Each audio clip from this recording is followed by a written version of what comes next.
बच्चों, कैसे हैं आप सब। आज हम हमारा पाठ चाचा नेहरू को पढ़ेंगे और समझेंगे। इस पाठ में हम नेहरू जी की जीवनी को देखेंगे। आइए इस पाठ को पढ़ते हैं।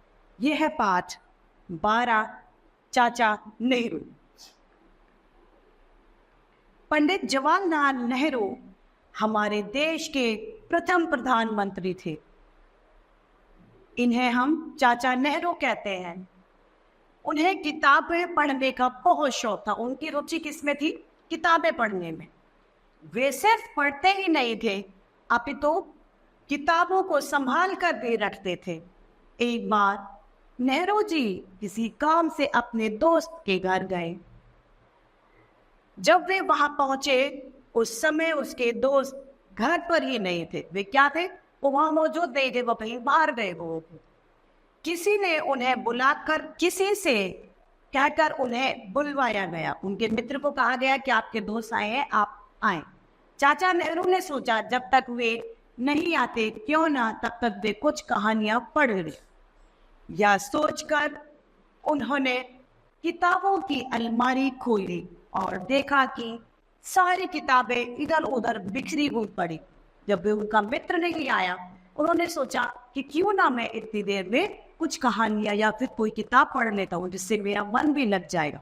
उन्होंने जैसे ही किताबों की अलमारी को खोला, वो देखा कि सारी किताबें अस्त व्यस्त इधर उधर बिखरी हुई पड़ी हैं। यह देखकर नेहरू जी दुखी हुए। उन्होंने अलमारी में से सारी किताबें निकाल ली। उन्होंने क्या किया?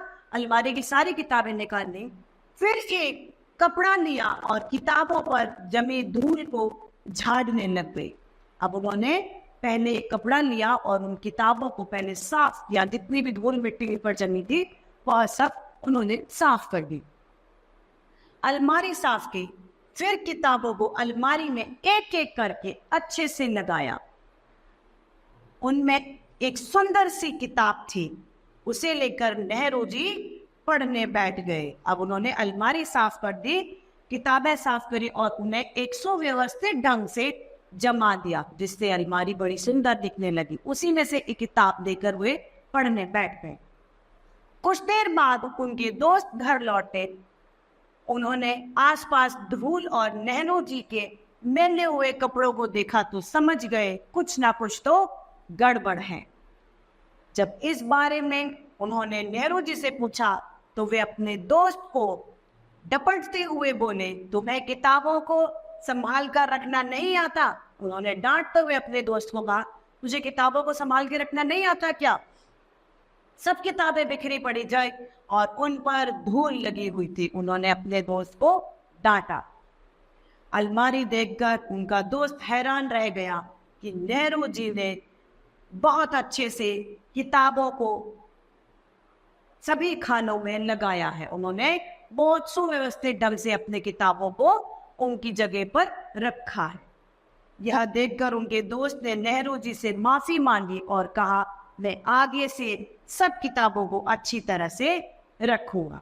बच्चों, हमें भी अपनी किताबों को व्यवस्थित ढंग से रखना चाहिए, उन्हें साफ सुथरा बनाए रखना चाहिए, क्योंकि हमें किताबें कुछ ना कुछ अवश्य सिखाती हैं।